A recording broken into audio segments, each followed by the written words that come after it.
I said it out of anger. That's how I've replayed it in my head 1,000 times. It's my house too. I can invite my ex over if I want. The moment the words left my mouth, I saw something in his eyes change. Not rage, not jealousy, something colder, detachment. We had been fighting for weeks. He had grown distant after finding messages between me and my ex. Nothing physical, at least that's what I kept telling myself, but emotional lines had definitely been crossed. Late night conversations, inside jokes, miss the old days. And when my husband confronted me, I did what I always did. I minimized. You're overreacting. He's just a friend. You're being insecure. That word again, insecure. I used it like a weapon. That night, the argument escalated. He said he was uncomfortable with how often my ex was texting me. I felt cornered, defensive, angry that he was questioning my autonomy. So I fired back. It's my house too. I can invite him over if I want. Silence filled the room. He stared at me for a long time, then he nodded once. You're right, he said quietly, and walked out. I expected him to cool off, come back, continue the fight. Instead, he didn't come home that night. The next morning, I woke up to find his side of the closet half empty. His toiletries gone, laptop gone. Even the framed photo from his office desk was missing. I called him, straight to voicemail. I texted, no response. By afternoon, I was annoyed more than worried. He's being dramatic. Then the doorbell rang. A courier. I signed absent-mindedly.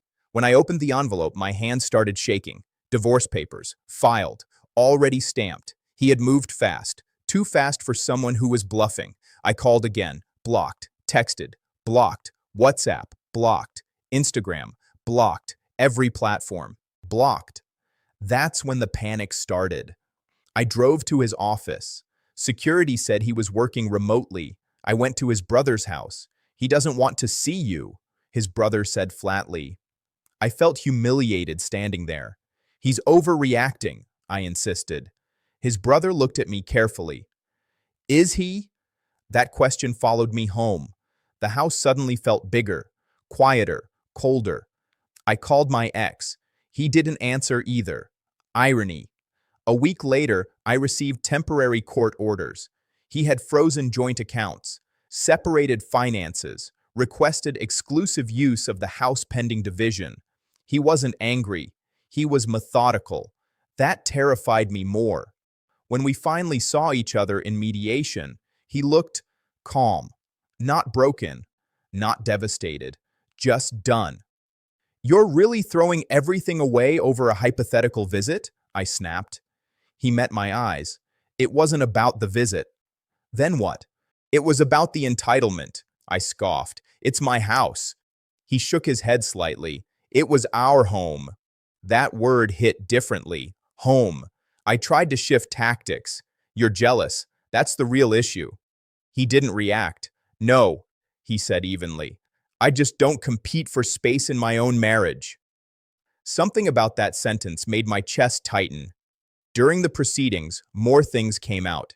He had screenshots, messages I had deleted from my phone but forgot were synced to the tablet, photos of conversations, flirty comments, plans to catch up when he was out of town. Nothing physical, but enough. The judge didn't need a scandal, just intent. My ex, of course, vanished once things got serious. No heroic declaration, no dramatic rescue, just distance, and I was left alone in a house that no longer felt like mine.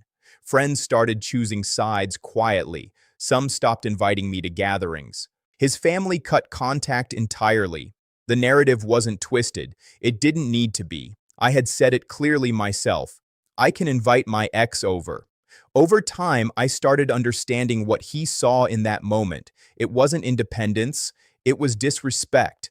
I wasn't fighting for fairness. I was asserting dominance, testing boundaries, seeing how far I could push before consequences appeared. I found out.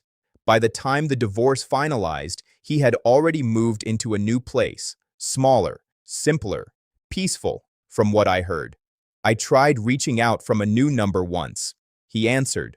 Silence hung between us. I didn't think you'd actually leave, I admitted.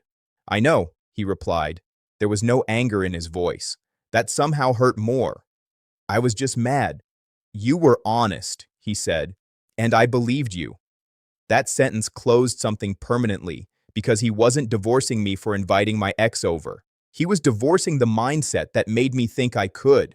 The house was eventually sold, assets divided, lives separated, and the hardest part wasn't losing him. It was realizing he didn't fight harder. He didn't beg, didn't try to control me. He simply stepped aside. Because sometimes, when you tell someone they don't have authority in their own home, they stop trying to live there, and sometimes the line that ruins everything isn't screamed. It's said casually, I can invite my ex over. Turns out, he could file for divorce just as easily.